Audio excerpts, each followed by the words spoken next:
रैदास जी का नाम सुना आपने? उनका एक बहुत सुंदर पद है, जो तुम तोड़ो राम मैं नाही तोड़ूं रे, तो सो प्रीत तोड़ राम कौन संग जोड़ूं रे, जो तुम तोड़ो राम मैं नाही तोड़ूं रे, तो सो प्रीत तोड़ राम कौन संग जोड़ूं रे, जो तुम तोड़ो राम में। रैदास जी चर्मकार थे, चमड़े की चप्पल आदि उनको सिलना बुनना बनाना ये काम करते थे, और इसके कारण कई लोग उनकी योग्यता जानते हुए भी उनसे दूरी रखते थे। पर एक बात हम आपको स्पष्ट कर दें, जात पात पूछे नहीं कोऊ, हरि को भजे सो हरि को। ठाकुर जी को जाति से कोई फर्क नहीं पड़ता। अगर आप प्रेम लक्षणा भक्ति के उपासक बन चुके हैं तो ठाकुर जी के लिए जाति मैटर नहीं करती है।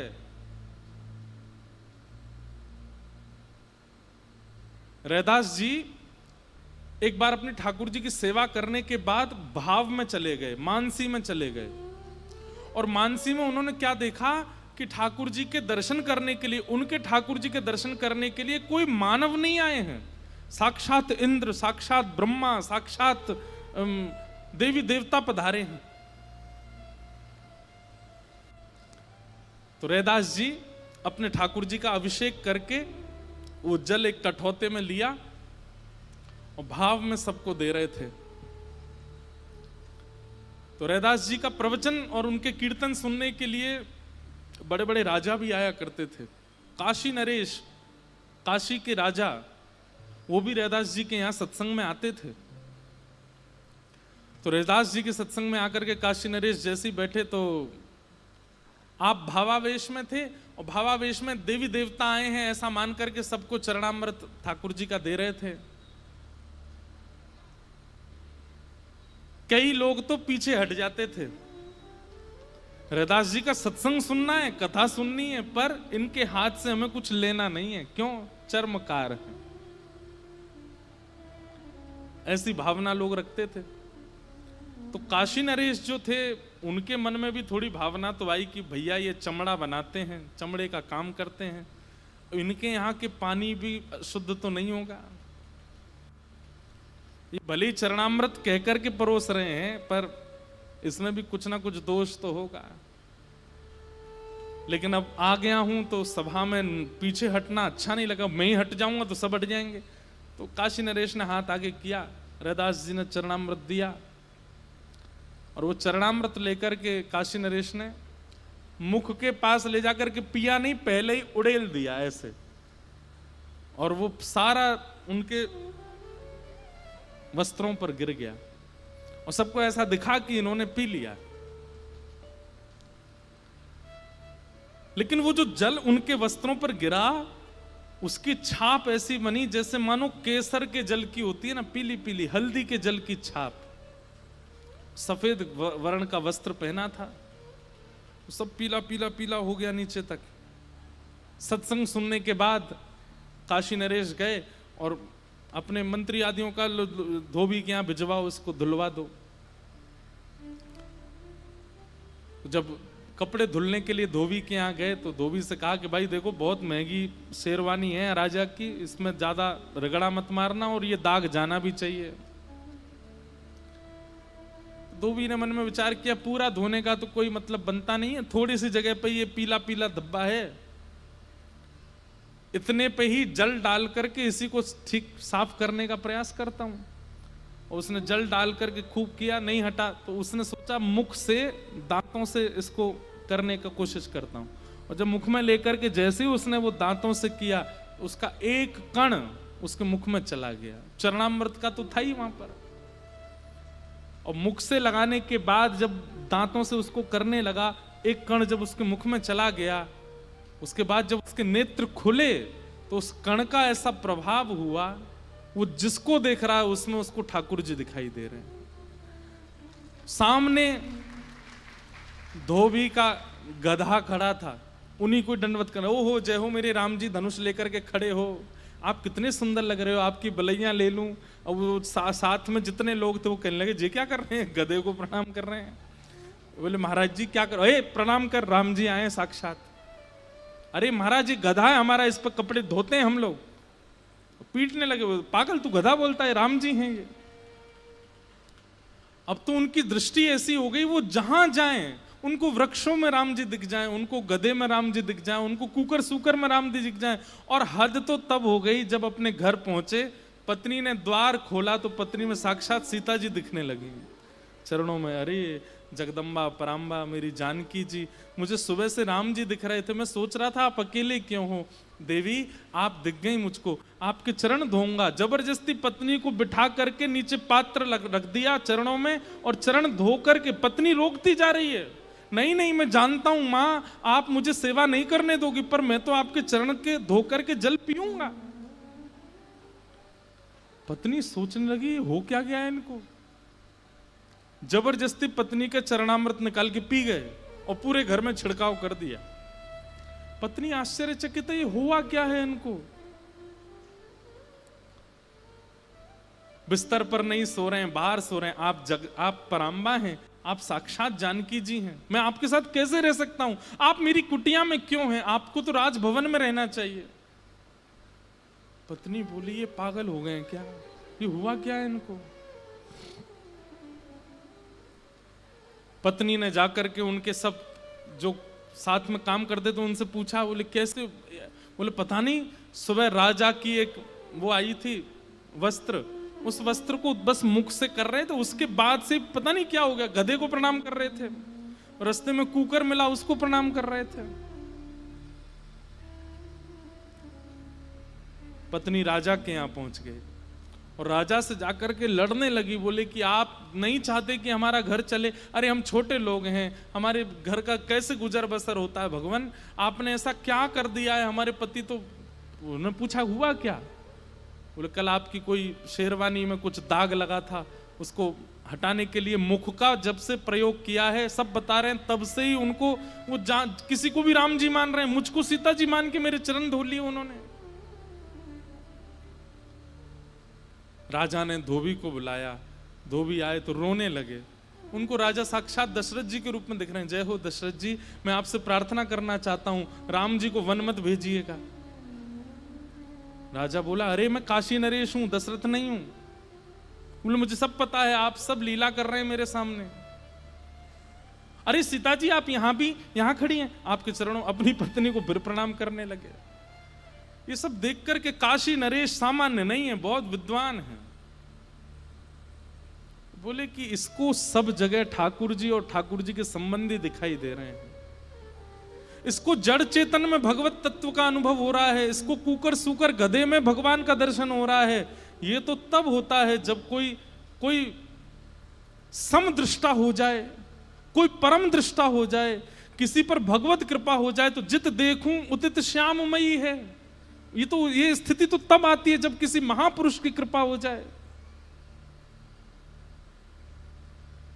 समझ गए, बोले जिस चरणामृत का मैंने अनादर किया, उस चरणामृत की एक कणिका इसके मुख में चली गई और उससे ये कृपा हुई। दौड़े दौड़े गए तुरंत रैदास जी के पास और चरणों में जाकर के प्रणाम किया। बोले भगवान मुझसे एक अपराध बन गया है आपके प्रति, उसके लिए क्षमा कर दो। अपराध बताया नहीं, बस इतना कहा कि मुझसे एक अपराध बन गया आपके चरणों में, उसके लिए क्षमा कर दीजिए। कान पकड़ता हूं और हाथ आगे करके बोले चरणामृत दे दीजिए। रैदास जी मंद मुस्का करके बोले आप तो महाराजा हैं, आप तो चांदी के पात्र में, सोने के पात्र में, रत्नों के पात्रों में रखे हुए जल का पान करते हैं। मेरे कठौते के पात्र में क्या पता चमड़ा गिर गया हो और उसको पान करने से कहीं आप अपने पद से भ्रष्ट हो गए। नहीं नहीं, मैं अपने यहाँ का जल नहीं पिलाऊंगा। काशी नरेश के नेत्र सजल हो गए, बोले नाथ आप सब जानते हैं, आपको सब पता। चरणों में गिर गए, बोले मुझसे अपराध हो गया। रैदास जी ने सिर पर हाथ रख करके कहा, मुख से किसी के हरि अगर निकला है ना, तो वो स्वपाकी भी क्यों ना हो, उसके प्रति भी दोष दृष्टि मत रखना। वो भले ही दोष युक्त है, उसका निर्णय ठाकुर जी करेंगे, पर तुम दोष मत देखना। किसी के मुख से एक बार श्री राधा शब्द आपने सुन लिया है, भले ही वो मद्यपान करता हो, आप उसको उसके भरोसे छोड़ दो, किशोरी जी देख लेंगे उसको क्या दंड देना है, पर आप उसके प्रति चित्त में दोष बुद्धि मत लाओ। इन 3 चीजों से सावधान रहिए बस। क्रोध से सावधान ठाकुर जी कर देंगे, मोह से सावधान ठाकुर जी कर देंगे, आदि आदि दोषों से सावधान, कथाएं आदि सुनकर के आप व्यवस्थित हो जाओगे। पर ईर्ष्या, स्वार्थ और भगवत भक्तों के प्रति दोष, ये 3 लक्षण ऐसे हैं, ये 3 में से एक लक्षण भी आपके अंदर है, ठाकुर जी की प्राप्ति कभी नहीं हो सकती आपको। किसी ईर्ष्यालु भक्त को ठाकुर जी मिले हो, ईर्ष्यालु होगा तो भक्त नहीं होगा, पहली बात। स्वार्थी होगा तो भक्त नहीं होगा, दूसरी बात। और वैष्णव अपराध करने वाला होगा तो भी भक्त नहीं होगा। ये 3 भक्त नहीं हो सकते, इनसे ठाकुर जी मिलते ही नहीं है। इसलिए बाकी के दोषों पर चिंता मत कीजिए। अगर ये दोष आपके अंदर हैं, तो आपकी रातों की नींद उड़नी चाहिए, आपका भजन बढ़ना चाहिए, आपका सत्संग बढ़ना चाहिए कि मुझ में ईर्ष्या है क्यों, मुझ में स्वार्थ है क्यों। ईर्ष्या और स्वार्थ का उत्पन्न होने का एक सीधा सीधा अर्थ यह है कि आपका वीजा डिक्लाइन कर दिया गया है। जीवन में कभी वृंदावन का, वास्तविक वृंदावन का दर्शन नहीं कर पाओगे आप। समझ में आई बात? किसी देश का वीजा अगर रिजेक्ट कर दिया जाए तो इसका मतलब उस देश को आप कभी नहीं देख पाओगे इस जन्म में। ठीक वैसे ही ईर्ष्या का होना, स्वार्थ का होना और वैष्णवों के प्रति, भगवत जनों के प्रति दोष दृष्टि का होना, एक प्रकार से निज वृंदावन का वीजा रिजेक्ट हो गया है, ये समझ लीजिए। कभी नहीं दिखेगा आपको। आपको वही बंदर दिखेंगे फ्रूटी पीते हुए, वही लोग दिखेंगे अल्लड़पन से चलते हुए, वही गली कूचड़ों में कभी धूल उड़ रही है, कहीं कुकर सुकर डोल रहे हैं, भीड़ में धक्का मुक्की हो रही है, लोग बाग एक दूसरे का सिर पकड़ रहे हैं, खींच रहे हैं, उठा के फेंक रहे हैं वृंदावन में। यही दिखेगा आपको। कभी निवृत्त निकुंज वृंदावन का दर्शन नहीं हो पाएगा अगर ये 3 दोष हैं तो।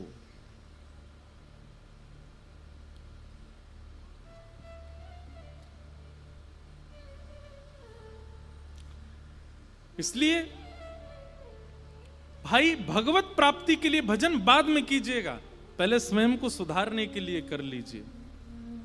कथाएं भगवत दर्शन के लिए बाद में सुन लीजिएगा, पहले अपने चित्त को तो सुधारिए। हम हैं कैसे, हमारी विचारधाराएं कैसी हैं। कभी सोच करके घृणा नहीं आती, हम क्या क्या सोच लेते हैं, कहां कहां तक पहुंच जाते हैं, क्या क्या खा लेते हैं, और फिर कथा सुनते हैं किशोरी जी मिलेंगे। कभी नहीं। इसलिए श्रीमद् भागवते महामुनि कृते किंबा परिरीश्वर सद्यो हृदय वरुध्य चित्रकृत भी शुश्रूषुभे तत्क्षण। भागवत जी में बहुत सामर्थ्य है। श्रीमद् भागवत की कथा में इतनी सामर्थ्य, केवल शब्द से चिकित्सा होती है श्रोताओं की, केवल शब्द से। इसलिए अपनी चिकित्सा के भाव से आइए कि हम बदलें, हम परिवर्तित हों, हमारा सुधार हो।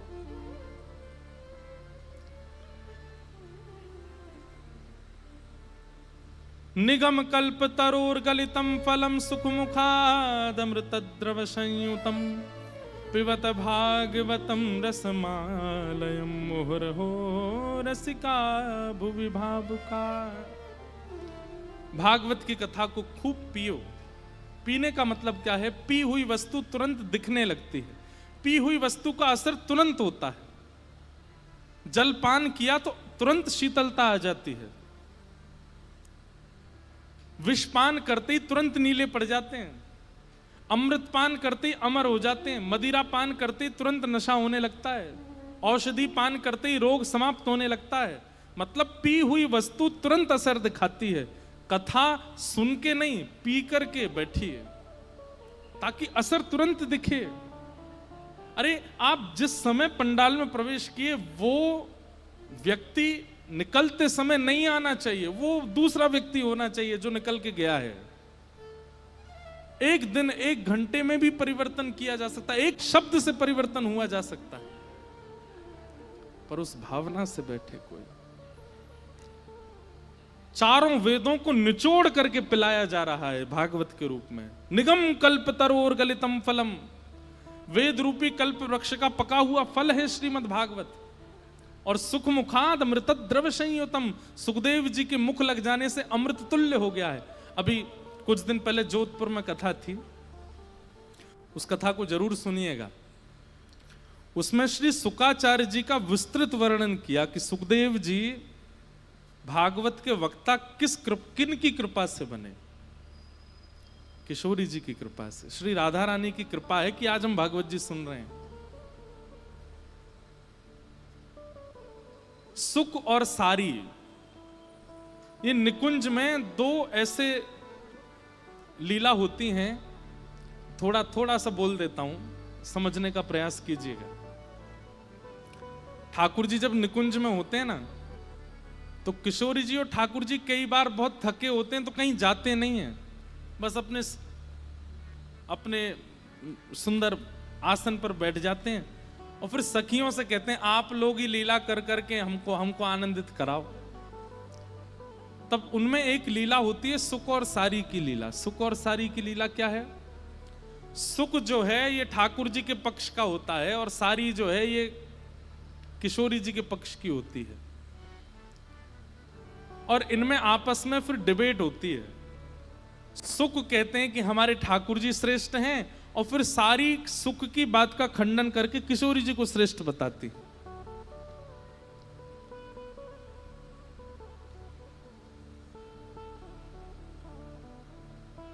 जैसे सुक कहेगा हमारो लाला तो ऐसो फल है जामे ना तो छिलका है और ना गुठली है, रस ही रस है।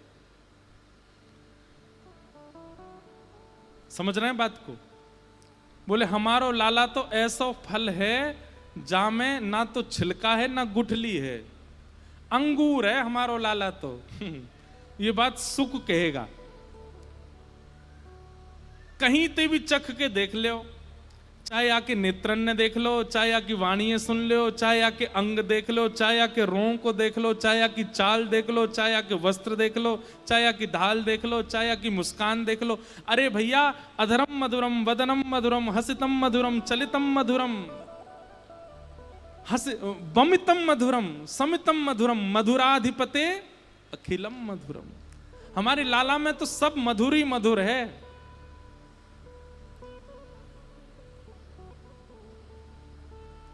अब सारी को सुख की बात का कटाक्ष करना है और लॉजिकली कटाक्ष करना है, तो सारी क्या बोलती हैं? बोले हाँ तुम्हारो लाला बिना छिलका गुठली को फल है, लेकिन अंगूर नहीं है। तो कौन सा है? बोले गन्ना। कौन है? बोले गन्ना। बोले गन्ना काहे को? बोले गन्ना के छिलका में भी रस होवे और गुठली वहां में हो ही ना है, लेकिन गन्ना को स्वरूप दारी के जब तक निचोड़ो नहीं तब तक रस निकले ना वहां में थे। अब जैसे आपने ताली बजाई ऐसे किशोरी जी ताली बजाती, वाह वाह वाह वाह, ये कितना अच्छा कटाक्ष किया। फिर ठाकुर जी कहते हैं हे सुक हम हार रहे हैं, जिता भैया। फिर सुक एक नई बात लेकर के आता है और फिर सारी उसका फिर कटाक्ष करती। बहुत अच्छा संवाद है, उस कथा में हमने विस्तार से बताया है। एक घड़ी ऐसी आती है कि सुक भगवान की रूप माधुरी का वर्णन करने लगता है, और रूप माधुरी का वर्णन करते करते करते करते करते करते करते उसके मुख से ठाकुर जी बगल में बैठे हैं, पर ठाकुर जी की रूप माधुरी का वर्णन सुनकर के किशोरी जी मोहित हो जाती हैं। जबकि ठाकुर जी बगल में ही बैठे हैं, लेकिन उसके मुख से सुनने में जो सुख मिल रहा है वो किशोरी जी को देखने में नहीं मिल रहा है। जब वो सभा पूरी हो गई तो किशोरी जी ने अपनी एक सखी को बुलाया, सुदेवी, और सुदेवी से कहा कि आज जो सुख बोल रहा था जरा उसको मेरे पास लेके आना। और किशोरी जी उसको अपने निकुंज में ले गई और निकुंज में जाकर के उसको बैठा दिया। बोले आज तुम कैसा वर्णन कर रहे थे ठाकुर जी के रूप का? बोले जब सुबह सुबह यशोदा मैया नभाती हैं तो कैसे लगते हैं ठाकुर जी? सुख सुख बताता है। बोले अरे मैं कैसे बताऊं, सुबह सुबह लाला जब उठे सोए के तो रात को लगो काजर सब मीड़ मीड़ के अपनो पूरा फैला लें, मुखते दूध पान करें, कछु यहाँ ते गिरे कछु यहाँ ते, नेत्र थोड़े थोड़े खिलें, कटाक्ष नेत्र ठाकुर जी के धीमे धीमे खुलें, यशोदा मैया की गोद से उतरे नहीं है, नहावे के काजे रोम है कि मोह नहानो नहीं है। और तब यशोदा मैया जबरदस्ती लाला को कटकाचनी पहना दे, ठाकुर जी के हाथ ऐसे गदमदरा से हैं, ठाकुर जी को पेट ऐसा है, और जैसे ही यशोदा मैया जल डालती हैं तो ठाकुर जी के रोंगटे खड़े हो जाते हैं और ठाकुर जी मचल जाते हैं, यशोदा मैया से गले लग जाते हैं, मैया जल बहुत सीरो है या कुने तातो कर दे। सीरे को मतलब ठंडो और ताते को मतलब गरम। ठाकुर जी कहें मैया जल बहुत सीरो है या कुछ तातो कर दे। फिर यशोदा मैया जल ताता करती हैं, फिर ताते जल को छू छू करके ठाकुर अब भी सीरो या तातो कर दे, और ताता हो जाता है। फिर जैसे ही यशोदा मैया डालती हैं तो अरे मैया तेने तुम्हें जराए दियो इतनो तातो है गो, लाला तेरो नावे को मन नहीं है। और ये सब चर्चाएं सुन के किशोरी जी इतनी प्रसन्न हो रही हैं, किशोरी जी को इतना सुख मिलता है उसकी वाणी सुन करके।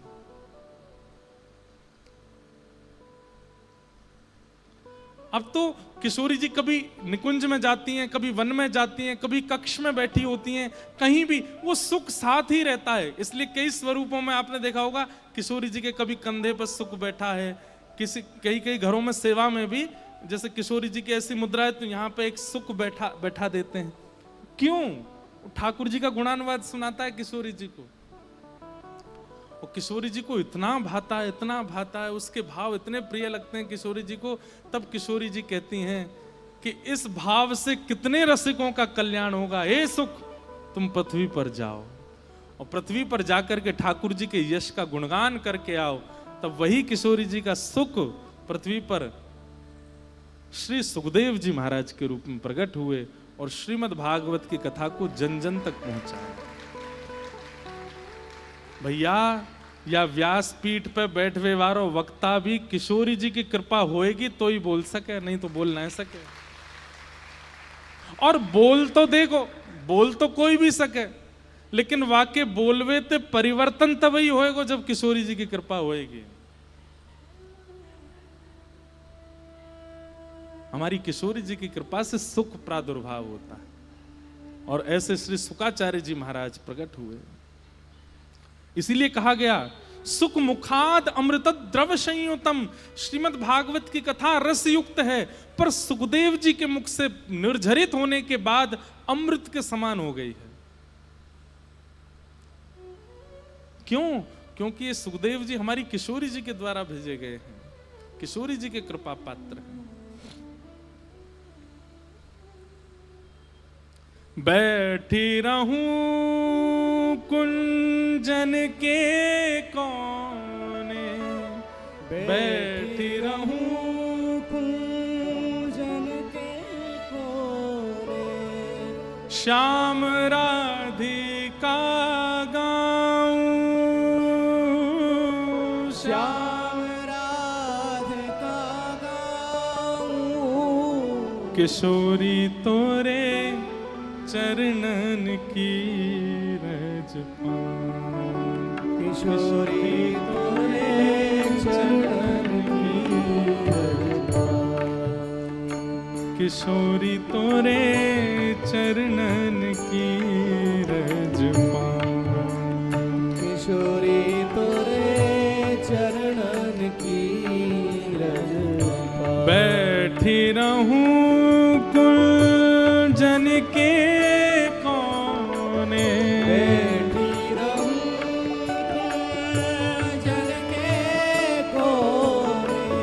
मैं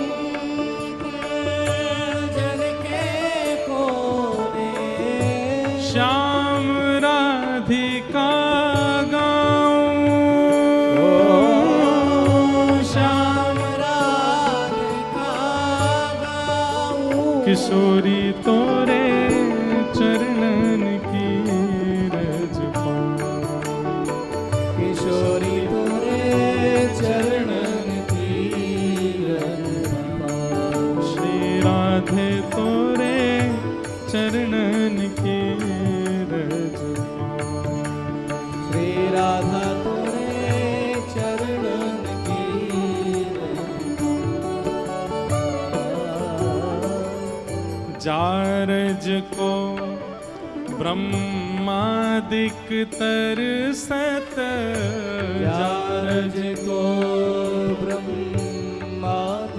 तरसत, जारज को ब्रह्मादिक तरसत, जारज को ब्रह्मादिक तरसत, सूरज शीश चढ़ाऊं, सूरज शीश चढ़ाऊं, सूरज शीश चढ़ाऊं, सूरज शीश चढ़ाऊं।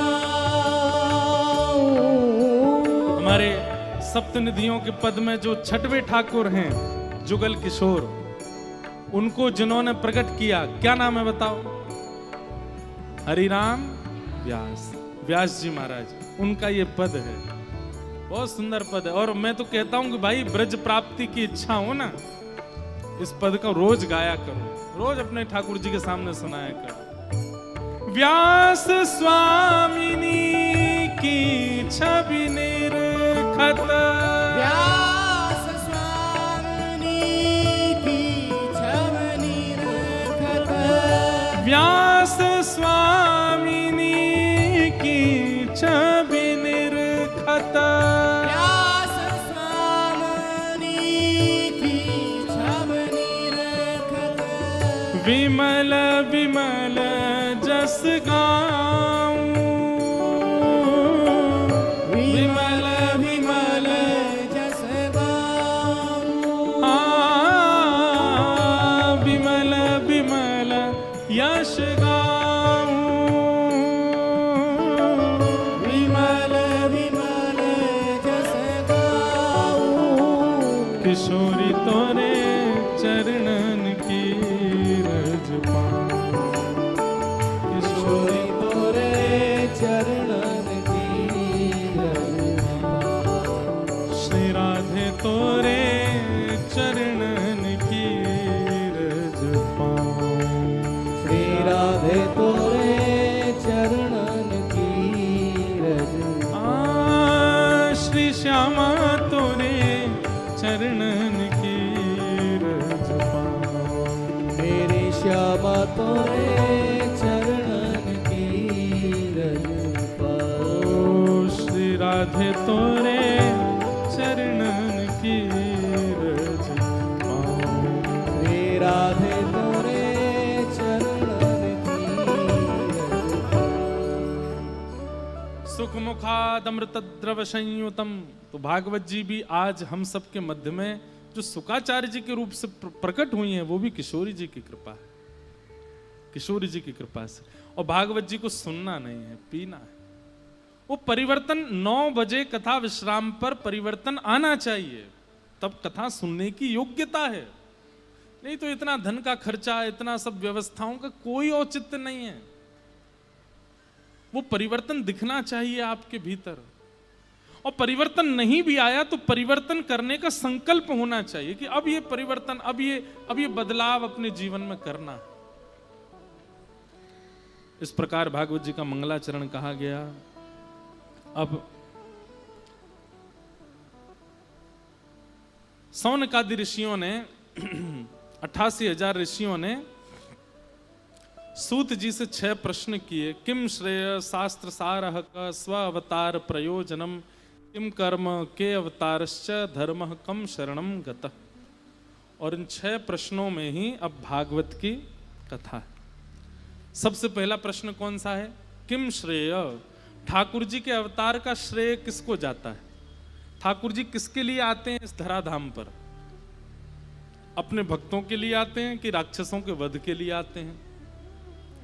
कहीं ना कहीं लोगों के मन में ये भ्रांति होती है कि रावण का इतना ज्यादा अतिक्रमण हो गया था इसलिए राम जी को आना पड़ा। कई लोगों के मन में ये भावना आ जाती है कि कंस का इतना ज्यादा पाप बढ़ गया था इसलिए श्री कृष्ण को आना पड़ा। नहीं, भाई ठाकुर जी अगर नहीं चाहे ना तो कंस और रावण ये जन्म ही नहीं लेंगे। पर वैष्णव भक्त का जो मन होता है ना, वो ठाकुर जी के द्वारा निर्मित नहीं होता, वो अपने आप अपने प्रेम भाव से निर्माण करता। देखो बहुत अच्छी बात समझ में आ रही है, सुनिएगा ध्यान से। राक्षस कौन? जिसके मन का निर्माण संसार की माया करती है, वो राक्षस है। राक्षस कौन? जो संसार के भोगों के प्रति सदा संलिप्त रहता है और भोग भोगना ही उसकी पहली उम्मीद होती है। और भोग भोगने की इच्छा उसके चित्त में आती कहां से है? संसार की माया से। लेकिन भक्त के चित्त का निर्माण कौन करता है? कोई जन्म से ही भक्त नहीं हो जाता, मातृ गर्भ से ही बिल्कुल भक्त बनकर के प्रकट नहीं होता। कोई वैष्णव, कोई संत, कोई महापुरुष, किसी की वाणी, किसी की कथा, किसी के वचनामृत सुनकर के मन में परिवर्तन आता है। मतलब राक्षस के चित्त का निर्माण माया ने किया है और भक्त के चित्त का निर्माण किसी वैष्णव ने किया है।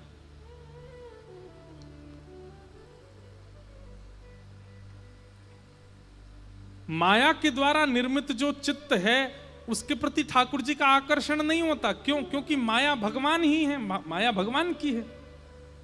लेकिन संत के द्वारा निर्मित जो चित्त होता है उससे ठाकुर जी बड़े प्रसन्न होते हैं, उसके प्रति ठाकुर जी का बड़ा आकर्षण होता है।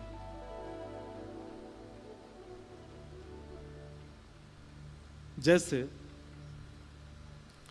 पति घर आए, घर में भोजन मां भी बनाती है, पत्नी भी बनाती है, पर पत्नी कभी कभी बनाती है, मां ही ज्यादा बनाती है। और पति रोज पूछता आज किसने भोजन बनाया। किसी दिन कह दिया जाए आज तुम्हारी पत्नी ने बनाया, तो महाराज भले ही बिना नमक की सब्जी हो तो भी प्रशंसा करो, बहुत बढ़िया बनी, एक नंबर बना। क्या इसमें तो ऐसा लगता है मानो साक्षात अन्नपूर्णा आ गई हो तुम्हारे हाथों में।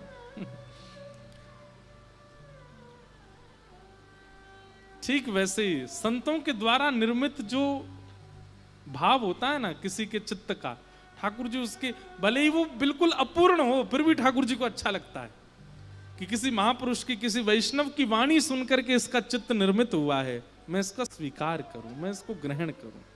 ठाकुर जी को अच्छा लगता है। तो सबसे पहला प्रश्न कि भगवान के अवतार का श्रेय किसको जाता है? राक्षसों के लिए नहीं आते ठाकुर जी, भक्तों के लिए आते हैं। उनके मन को हरण करना नहीं, उससे कोई औचित्य नहीं, हमारे मन को लेने के लिए ठाकुर जी आते हैं।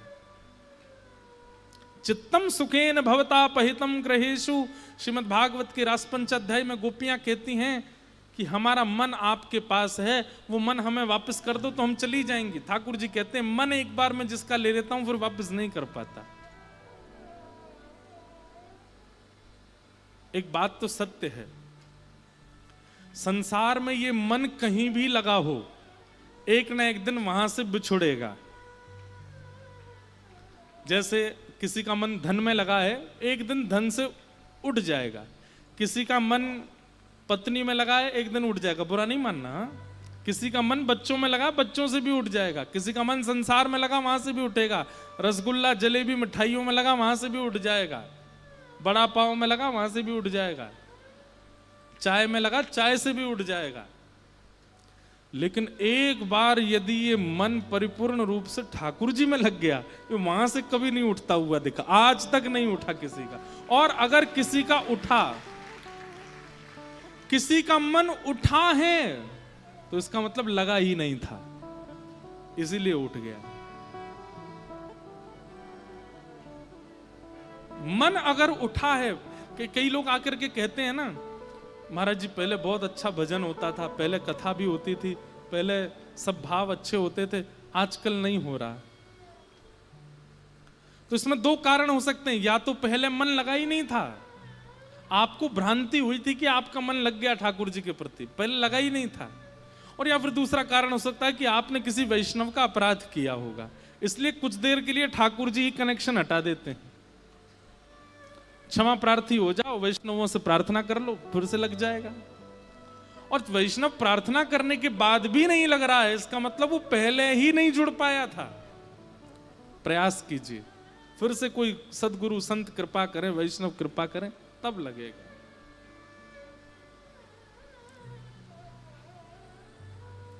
तो ठाकुर जी राक्षसों के लिए नहीं आते, भक्तों के लिए आते हैं, वैष्णवों के लिए आते हैं। अरे रावण वध करना था, उसके लिए 14 वर्ष का वनवास आवश्यक नहीं है। जब भरत जी राम जी को ले जाने के लिए आए वापस, तो राम जी ने रावण का चिंतन नहीं किया कि मुझे रावण को मारना है, बल्कि क्या चिंतन करते हैं राम जी कि अगर मैं वापस अयोध्या चला गया तो फिर जटायु से कैसे मिलूंगा, अगर मैं वापस अयोध्या चला गया तो सबरी से कैसे मिलूंगा, अगर मैं वापस अयोध्या चला गया तो श्री हनुमान से कैसे मिलूंगा। रावण का चिंतन नहीं किया ठाकुर जी ने। तो ठाकुर जी का अवतार का श्रेय किसको जाता है?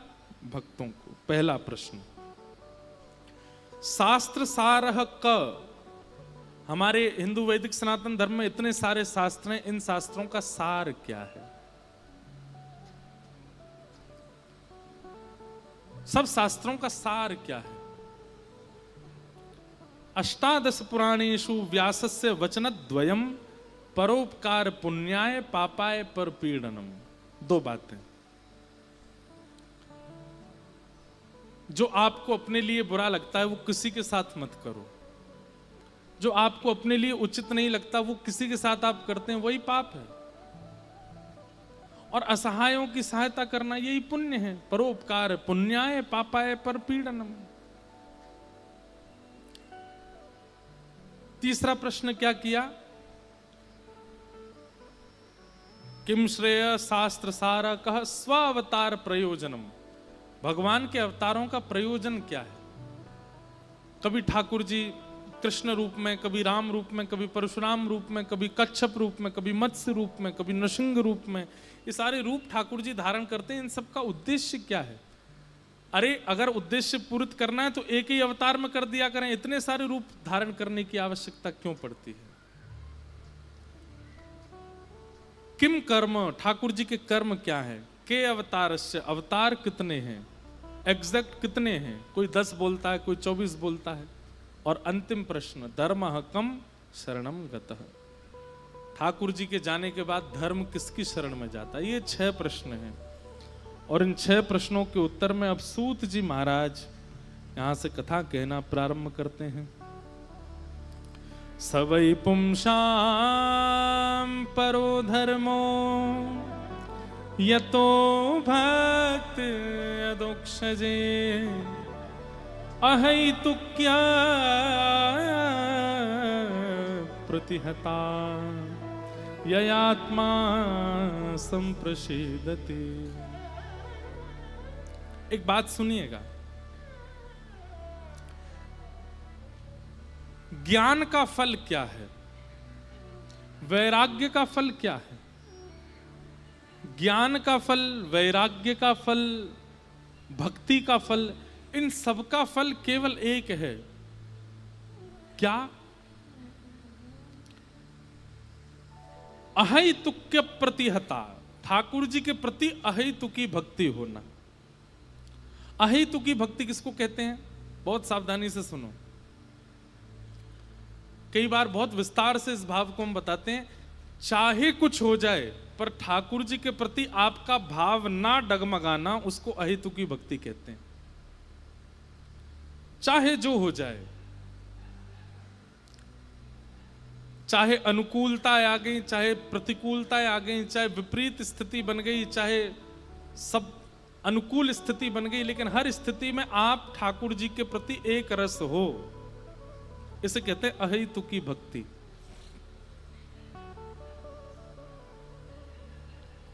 आपको चिंता इस बात से नहीं होती कि धन की जरूरत है या अन्न की जरूरत है या इसकी जरूरत है या उसकी। आपको चिंता इस बात की होती है कि भजन ना घटे, बस हमारा ठाकुर जी के प्रति जो प्रेम है वो ना घटे। ये अहेतुकी भक्ति कहलाती, ना विच्छिन्न होने वाली भक्ति। चाहे जो हो जाए, ठाकुर जी के प्रति आपका भाव। प्रहलाद जी महाराज, पिताजी ने कितने प्रयास किए उनको मारने के, लेकिन श्री प्रहलाद जी महाराज का मन बिल्कुल नहीं डगमगाया। और श्री प्रहलाद जी कहते हैं दंता गजानाम कुलिशाग्र निष्ठुरः शीर्णायते ते नवलई बलम तत् महाविपत्तापि विनाशनोयम जनार्दनानुस्मरणानुभाव। चाहे जैसी स्थिति आ जाए, चाहे मुझे हाथियों के बीच में डाल दीजिए, चाहे सर्पों के बीच में डाल दीजिए, चाहे पहाड़ से फेंक दीजिए, मेरे मन ठाकुर जी के नाम स्मरण को नहीं छोड़ेगा। इसको कहते हैं अहेतुकी भक्ति। और ये अहेतुकी भक्ति ही परम धर्म है। चाहे आप ज्ञानी बन गए लेकिन आपके मन में प्रेमी भक्ति नहीं आई तो आपका ज्ञान बेकार है। रावण बहुत ज्ञानी था, संस्कृत के नई नई स्तुतियां बना करके अपने महादेव के सन्मुख प्रस्तुत कर देता था। और रावण जब बोलता था तो हिमालय की चोटियां कांपने लगती थी रावण की आवाज सुन करके। हिमालय की चोटियों को टस से मस करना किसी सामर्थ्य नहीं है, लेकिन रावण केवल अपनी वाणी के वेग से हिमालय को हिला देता था। उसकी विद्वत्ता अद्भुत थी। लेकिन ऐसी विद्वत्ता का क्या फायदा जिस विद्वत्ता में प्रेम ना हो? ऐसे ज्ञान का क्या फायदा जिस ज्ञान में प्रेम ना हो? ऐसे वैराग्य का क्या फायदा जिस वैराग्य में प्रेम ना हो? हमारे जीवन में हम जो कुछ भी करते हैं सबका फल हमको यह मिलना चाहिए कि हम और प्रेमी बने, हमारे अंदर और प्रेम बढ़े।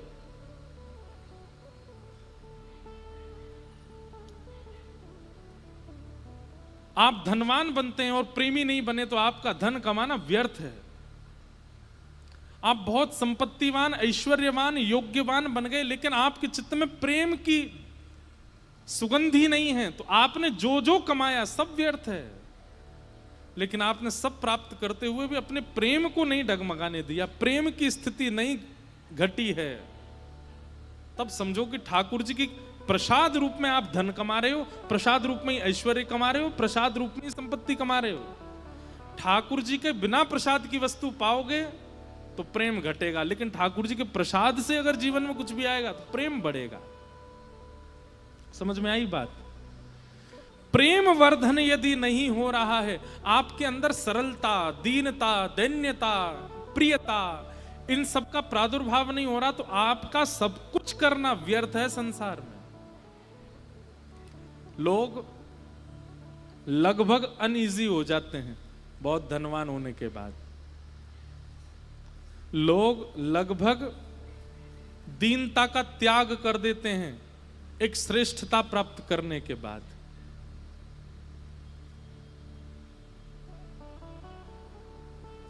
ये नहीं, प्रेम प्रधान। हमारे कर्तव्य का गुण केवल ये मिले कि हमारे चित्त में प्रेम आवे। और बंधुओं, प्रेम पता कैसा होता है? अगर किसी ने अपना कोई कष्ट सुनाया तो आप सहन ही नहीं कर पाओ। है किसी और का कष्ट पर आपसे सहन ना हो पाए, सुन करके आपका चित्त विचलित हो जाए, उसे प्रेम कहते हैं। हमारे जितने भक्तों के आप चरित्र सुनोगे सब प्रेम से ओतप्रोत, प्रेम से भरपूर थे। संत श्री तुकाराम जी महाराज, श्री नामदेव जी महाराज, श्री जनाबाई, कबीरदास जी, रैदास जी, कुंभनदास जी, सूरदास जी, सब प्रेम से छके हुए, भरे हुए।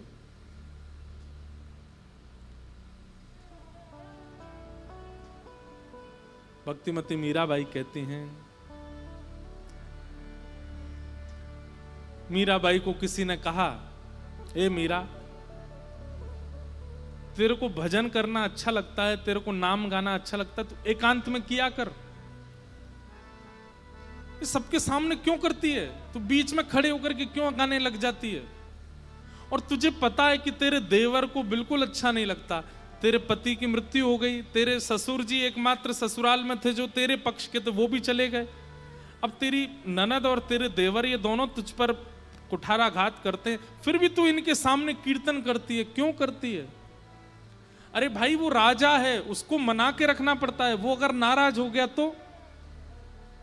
मीराबाई का उत्तर इतना सुंदर, बोले ये तो राजा है पर मैं जिसका नाम गाती हूं वो तो महाराजा है, वो नाराज हो गया तो। ये तो एक मेवाड़ क्षेत्र का राजा है और मैं जिनका नाम गाती हूं वो तो तीनों लोगों का राजा है, वो तो पूरे ब्रह्मांड का राजा है। ये राजा रूठेगा तो ज्यादा से ज्यादा क्या करेगा, मुझे अपने नगर से निकाल देगा, क्योंकि मारने का प्रयास तो कर चुका, मर तो मैं पाई नहीं। इसने विष पिलाया, क्या क्या नहीं किया, मर तो मैं पाई नहीं, वो मार तो मुझे नहीं सकता, ज्यादा से ज्यादा क्या करेगा, अपने अपने नगर से निकाल देगा। लेकिन वो राजा नाराज हो गया तो अरे नरक में भी जगह नहीं मिलेगी फिर मुझे, फिर कहां जाऊंगी मैं तो गोविंद रा गुण गासूं, राणा जी रूठे तो मने काय कर से। मैं तो गोविंद राग गासूं, राणा जी रूठे तो मने काय। बहुत अच्छा पद है। मैं तो गोविंद रा गुण गासूं, राणा जी रूठे तो मने काय कर से। तो गोविंद राग गासूं, राणा जी रूठे तो मने। समझ में आ रहा है? ये राणा रूठ करके क्या कर लेगा मेरा, मैं तो गोविंद का गुण गाऊंगी। और फिर क्या कहती हैं, चरणामृत को नियम हमारो, चरणामृत को नियम हमारो, नित उठ दर्शन जासूं। नित उठ दर्शन जासूं। अरे व्यसनी व्यक्ति होता है ना, जिसको व्यसन होता है, किसी को पीने का व्यसन होता है, किसी को इसका व्यसन होता है। व्यसनी व्यक्ति अपने व्यसन की वस्तु छोड़ता नहीं है, नियम से करता है। मीराबाई कहती है मैं भजन क्यों छोड़ दूं, मैं ठाकुर जी का स्मरण क्यों छोड़ दूं। जब व्यसनी अपना व्यसन नहीं छोड़ता तो मैं अपना भजन क्यों छोड़ूं, और वो भी किसी और के लिए। अरे क्या व्यसनी ने अपनी माता पिता की चिंता करके व्यसन छोड़ा, क्या व्यसनी ने अपनी पत्नी की बच्चों की चिंता करके अपना व्यसन छोड़ा, तो फिर मैं भक्त होकर के अपनी भक्ति क्यों छोड़ दूं। अरे व्यसनी से तो अच्छी हूं मैं। चरणामृत रो नियम हमारो, चरणामृत रो नियम हमारो, और नित उठ दर्शन जासूं। नित उठ दर्शन जासूं। और हरि मंदिर मां नृत्य करासा, हरि मंदिर मां नृत्य करासा, मैं घूंघरिया घम कासूं। मैं घूंघरिया घम कासूं। मैं तो गोविंद रा गुण गासूं, राणा जी रूठे तो मने काय कर से। मैं तो गोविंद राग गासूं, राणा जी रूठे तो मने काय। और जो मीराबाई को रोक रही थी कि तू मत गाया कर, उसका हाथ पकड़ करके मीराबाई कहती चल तू भी गा, तू भी नाच मेरे साथ, चल राणा के सामने जाके ही नृत्य करेंगे। अरे हमको उससे क्या फर्क पड़ता है, राम नाम में कृष्ण नाम में क्या लाभ है उसको सुन ले। बोले तू मुझे रोक रही है कि गोविंद नाम मत गाया कर, राम नाम मत गाया। अरे तुझे क्या पता है, राम नाम रो जहाज चला स्या, राम नाम रो जहाज चला सा, जो भव सागर तर जासूं। जो भव सागर तर जासूं। हे यह संसार बाढ़ का कांटा, यह संसार बाढ़ का कांटा, जो लगत नहीं जासूं। जो लगत नहीं जासूं। अरे ये संसार कांटा है, इसको रिझाने के लिए कब तक जिएगी तू, मीराबाई कह रही हैं। अरे संसार को कब तक रिझाएगी, कब तक पति को, बच्चों को, पत्नी को, इसको उसको, इनको सबको रिझा। ठीक है व्यवहार करना चाहिए, लेकिन हरि विमुख लोगों को रिझाने की जरूरत नहीं है। जो हरि से प्रेम नहीं करते उनके लिए क्यों जीना है। मीरा के प्रभु गिरधर नागर, मीरा के प्रभु गिरधर नागर, हे गिरधर नागर प्यारे नटवर नागर, गिरधर नागर प्यारे नटवर नागर, हे मीरा के प्रभु गिरधर नागर, मीरा के प्रभु गिरधर नागर, हे मीरा के प्रभु गिरधर नागर, ओ मीरा के प्रभु गिरधर नागर, हे निरख निरख सुख पासू, मैं तो निरख निरख सुख पासू, हाँ मैं तो निरख निरख सुख पासू, मैं तो निरख निरख सुख पासू, मैं तो गोविंद रा गुण गासू, राणा जी रूठे तो मन काए करे से, मैं तो गोविंद रा गुण गासू, राणा जी रूठे तो मने काय करे, मैं तो गोविंद रा गुण गासू, राणा जी रूठे तो मने काए करे से, मैं तो गोविंद रा गुण गासू, राणा जी रूठे तो मने काय करे। इसे कहते हैं अहितु की भक्ति। उनको अच्छा नहीं लगता कि तुम कथा सुनते हो, अरे तो भाई उनके लिए जी रहे हैं क्या हम? उनको अच्छा क्या लगता है? उनको अच्छा लगता है कि तुम पियो पीला वाला पानी, उनको अच्छा लगता है कि तुम खाओ किसी की टांग पका के, ये सब थोड़ी करना है हमें।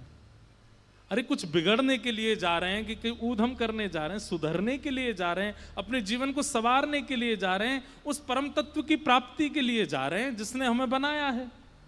और उसमें रुकावट आने वाला, अगर उसकी बात मान करके आप भजन साधन छोड़ देते हैं तो आप ये समझिएगा आपने भजन नहीं छोड़ा, ठाकुर जी ने आपको छोड़ दिया। आपने कथा नहीं छोड़ी है, ठाकुर जी ने आपको छोड़ दिया है। मैं तो गोविंद रा गुण गासू, राणा जी रूठे तो मने काय कर से। तुकाराम जी महाराज एक बहुत अच्छा उदाहरण है उन लोगों के लिए जिनका लाइफ पार्टनर विपरीत है। जो वैष्णव यहां बैठे हो तो इसका मतलब है वैष्णव हो। और अगर आप लोगों के जीवन साथी उनको प्रिय नहीं है कि आप कथा सुनते हैं, आप वृंदावन जाते हैं, आप तिलक लगाते हैं, आप नाम जप करते हैं, आप ठाकुर जी की सेवा करते हैं, तो तुकाराम जी को गुरु मान लो अपना। तुकाराम जी की पत्नी भी अनुकूल नहीं थी बिल्कुल भी, इसलिए तुकाराम जी क्या करते थे, एक घर के बाहर एक पहाड़ जैसा था, उस पर जाके बैठ जाते थे, वहां अपने नियम साधन करते थे। ठाकुर जी को भी घर से ले गए थे तुकाराम जी, वहीं सेवा करते थे, घर में लाते ही नहीं थे, पत्नी को प्रिय नहीं लगता। लेकिन पत्नी से कभी लड़ते नहीं, झगड़ते नहीं, पत्नी मारपीट भी कर देती, कभी कभी डांट भी देती तो सुन लेते, जो आज्ञा। क्यों?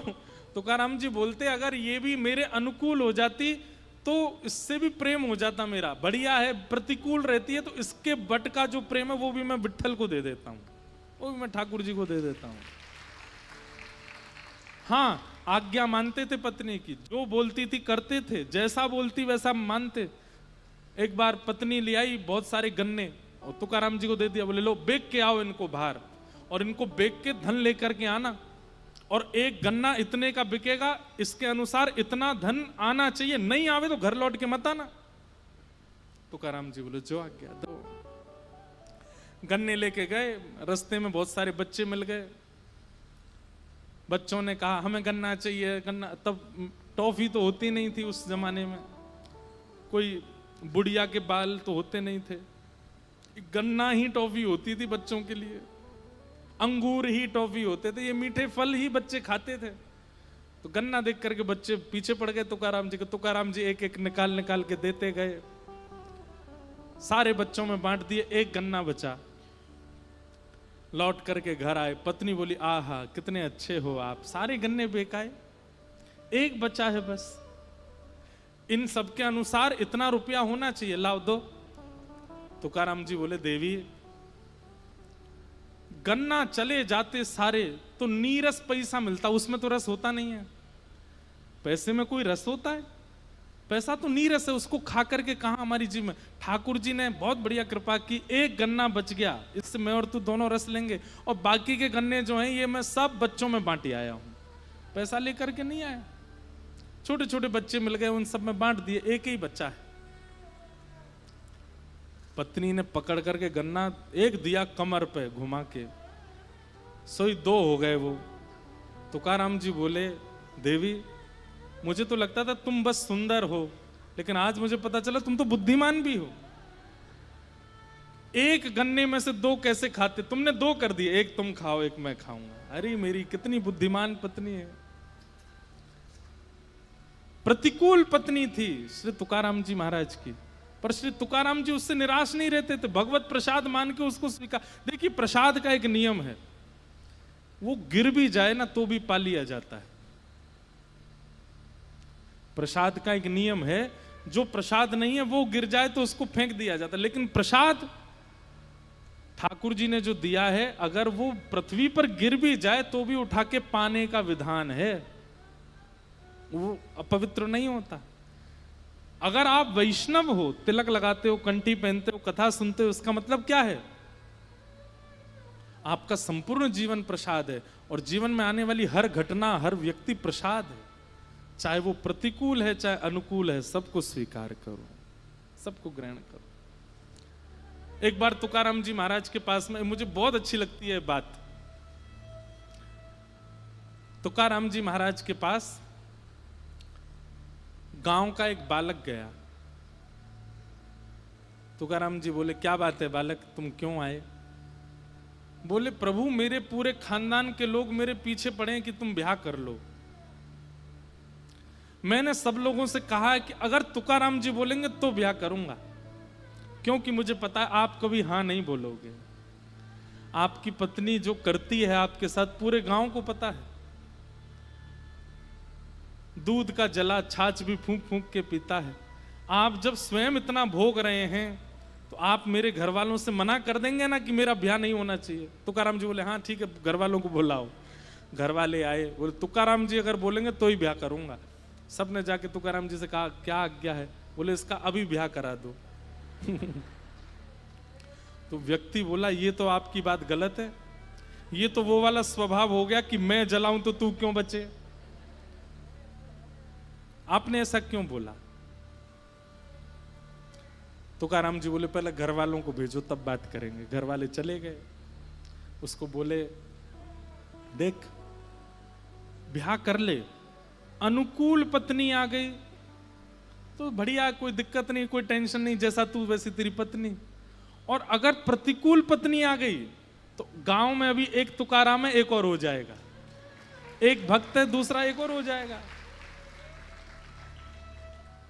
तब उसके नेत्र सजल हो गए और वो तुकाराम जी से बोला मुझे बस ये आपसे जान। और आज के युवाओं का सबसे ज्यादा प्रश्न यही होता है, सुन लीजिएगा ध्यान से। तुकाराम जी से वो बालक जो प्रश्न करता है, वो आज के युवा सबसे ज्यादा यही क्वेश्चन करते हैं कि लाइफ में आने वाली इतनी प्रॉब्लम्स के साथ भी खुश कैसे रहा जाए। वो बालक बोलता है तुकाराम जी से कि आप इतने प्रसन्न कैसे रहते हो, आपकी पत्नी अनुकूल नहीं है। और तुकाराम जी का चरित्र आप देखेंगे तो तुकाराम जी का पहले ब्याह हुआ था और उससे एक बालक भी था। पत्नी और बालक दोनों अकाल के कारण मर गए थे। इतना संकट जीवन में आया, एक पत्नी बालक प्रधार चुकी, ये दूसरी पत्नी थी जो शासन करती थी। तो उस बालक ने कहा आपने इतने सारे अपने जीवन में परेशानियां देखी, लेकिन आप इतने प्रसन्न रहते हो। स्वयं छत्रपति शिवाजी महाराज आपके प्रवचन सुनने के लिए आते हैं, आपकी इतनी ख्याति है पूरे विश्व में, लेकिन घर में आपकी बिल्कुल पूछ नहीं है। ये प्रतिकूलताओं में आप प्रसन्न कैसे रहते हो, मुझे इसका राज बता दीजिए। तुकाराम जी बोले राजवाज तो सब बाद में बताऊंगा, लेकिन मुझे तेरी एक दूसरी बड़ी गंभीर बात पता चली है, पहले वो सुन ले। तो बालक बोला क्या पता चला आपको? बोले मुझे ये पता चला कि आज के ठीक 7वें दिन तेरी मृत्यु हो जाएगी। तेरे जीवन के केवल 7 दिन बचे हैं, तेरी मृत्यु हो जाएगी। भैया तेने अब तक जितने भी पाप किए हों सबको सुधार ले। बोला मैं अच्छा आया आपके पास, आपने तो उल्टा मुझे इतनी चिंता में डाल दिया। और वो बालक चला गया वापस। भोजन करता है, सब्जी में नमक नहीं है। पहले बहुत चिल्लाता था माँ पे, नमक अच्छे से नहीं डालती हो, इसमें नींबू नहीं डाला, इसमें शक्कर नहीं डाली, ये वो। अब जो मिल जाता है उसको प्रेम से पा लेता है। पहले उसका बड़ा भाई उससे लड़ता था तो ये उसको मारने के लिए चल, अब बड़ा भाई लड़ता है तो उसको गले लगाता। ठीक है भाई कोई बात नहीं, तू बोल ले मुझसे, तुझे जो बोलना बोल ले, जीवन के 6 दिन बचे बस मेरे पास। रिश्तेदार नातेदार जिनसे इसको ईर्ष्या होती थी वे भी लोग घर आते थे तो ये बाहर जाके मिलता था, सबके पैर छूता था। बुआ जी बहुत दिन में आई हो, आती रहना, हाँ 5 ही दिन बचे मेरे पास तो। पिताजी का ध्यान रखना, माँ का ध्यान रखना, सब ठीक से संभाल लेना आप। बुआ के बच्चे जो इसको एक आंख नहीं सुहाते थे सबको गले लगाया। भाई मैंने तुझे बहुत ईर्ष्या की, तू मेरा सबसे प्यारा भाई है, तुझे हृदय से लगा लूं, बहुत खुश रहना, अच्छे से पढ़ाई करना, तेरा ब्याह शादी सब अच्छा हो जाए।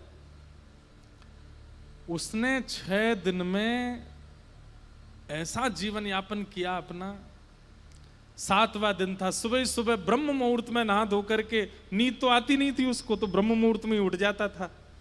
उठ करके स्नान ध्यान करके तिलक करके बिल्कुल शुद्ध पवित्र हृदय से, दीनता मुखमंडल पर दिख रही है, तुकाराम जी के पास पहुंच गया। बोले भगवान आपने कहा था 7 दिन में प्राण चले जाएंगे, आज 7वां दिन है, अब क्या करूं? तुकाराम जी बोले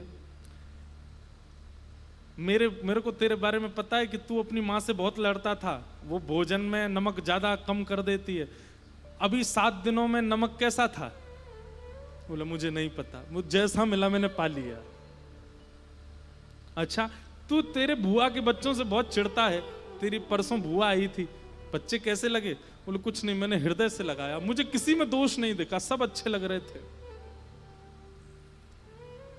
तू अपने बड़े भाई से बहुत लड़ता झगड़ता, रोज तुम्हारी लड़ाई के झगड़े के बातें पूरे गांव में होती हैं। आजकल 7 दिन में बड़ी शांति थी, लड़ाई नहीं हुई। बोले वो लड़ने आता था पर मैं उससे चरण छू के उससे क्षमा मांग लेता था। तुकाराम जी बोले क्यों? इन सब के पीछे कारण क्या था? बोले बस ये लगता था कि 7 ही दिन बचे हैं, सबसे प्रेम से रह लूं। तुकाराम जी बोले यही मेरे जीवन का राज है, मुझे लगता है मेरा अगला क्षण भी अंतिम हो सकता है, मैं क्यों विवाद में पड़ूं, मैं यहां क्यों क्रोध करूं, इससे क्यों लड़ूं, इसको क्यों मारूं, उससे क्यों झगड़ूं, इधर क्यों जाऊं, इधर क्यों दिमाग खराब करूं, इधर क्यों अपशब्द बोलूं, मेरा अगला क्षण भी अंतिम हो सकता है, सबसे प्रेम कर लूं। चरणों में गिर गया। बोले भगवान आपने उत्तर बता के नहीं दिया लेकिन प्रैक्टिकली मुझे समझा दिया, बस एक बात बता दो। बोले क्या मैं मरने वाला हूं? तुकाराम जी बोले हाँ, हर क्षण मरने वाला है, जब तक ये बात मन में नहीं रखेगा तब तक तू पापी बना रहेगा। जाओ, अगला घंटा भी तेरा अंतिम हो सकता है, इसलिए इस समय मैं बहुत व्यवस्थित रह लूं। क्या पता मेरा अगले घंटे मेरा प्राण निकल जाए, अगले क्षण में मुझे कुछ हो गया तो? प्रसन्न रह ले, हर स्थिति में प्रसन्नता। ये कब आ सकती है? जब आप प्रेमी हृदय वाले होंगे। बंधु हमारी बात बहुत ध्यान से सुनिएगा, अगर आपके चित्त में दीनता नहीं है, प्रेमत्व नहीं आ रहा है, आपकी की हुई सब क्रियाओं से आप सरल नहीं बन रहे, सहज नहीं बन रहे, डाउन टू अर्थ नहीं हो रहे हो, तो आपके द्वारा की गई सब क्रियाएं व्यर्थ हैं। कितने भी नामी बन जाइए, कितने भी शोहरत वाले बन जाइए, कितने भी फैन फॉलोइंग हो जाए आपकी, आप समत्वता को धारण करके रखो। ये भगवत प्रसन्नता का गुण है, ये भगवत प्रसन्नता का लक्षण है,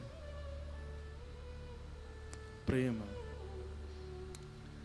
सवै पुंसां परो धर्मो यतो भक्तिर अदोक्षजे अहैतुक्य प्रतिहताय आत्मा संप्रसीदते धर्मस्वनिष्ठितः पुंसां विश्वक्सेन कथासु यः नोत्पादयेदधिरतिं श्रम एव हि केवलम्। इस प्रकार सूत जी महाराज यहाँ सौनकादि ऋषियों के प्रश्नों के उत्तर दे रहे हैं। भगवान के अवतारों के प्रसंग सुनाए गए। ठाकुर जी के 11 अवतारों के बारे में यहाँ बताया गया। भगवान का एक सुंदर अवतार है धन्वंतरी। धन्वंतरी मतलब औषधि के स्वामी। संसार में जितनी भी औषधि हैं उन औषधियों के स्वामी जो भगवान है वो धन्वंतरी भगवान।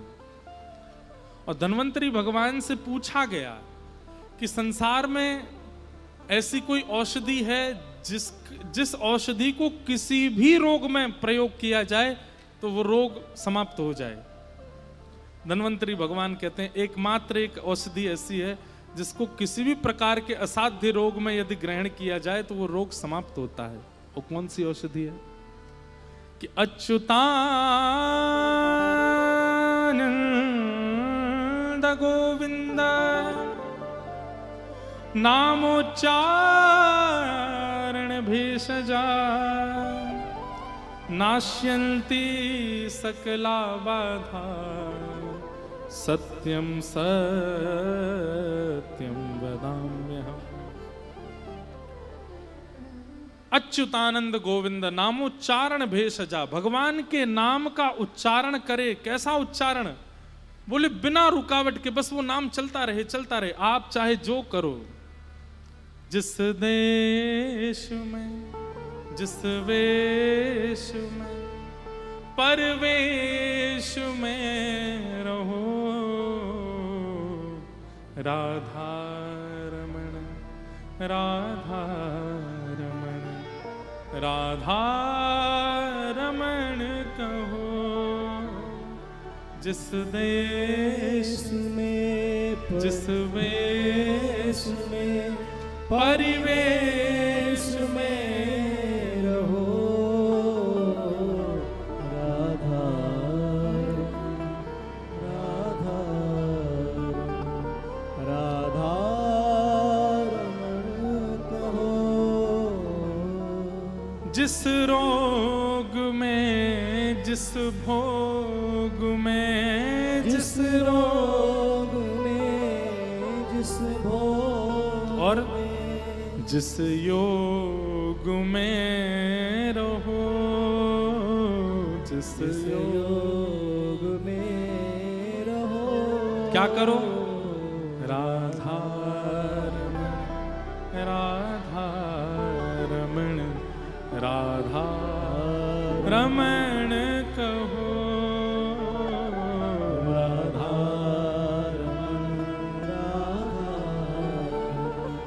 राधा कहो।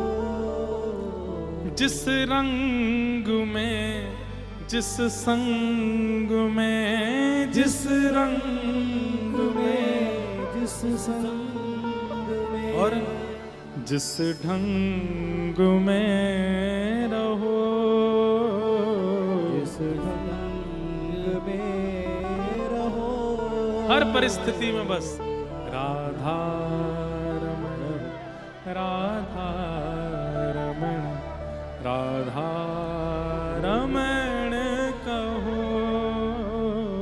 राधा रमण राधा राधा रमण कहो। ये बात केवल गाइए मत, इसको इम्प्लीमेंट कर लीजिए।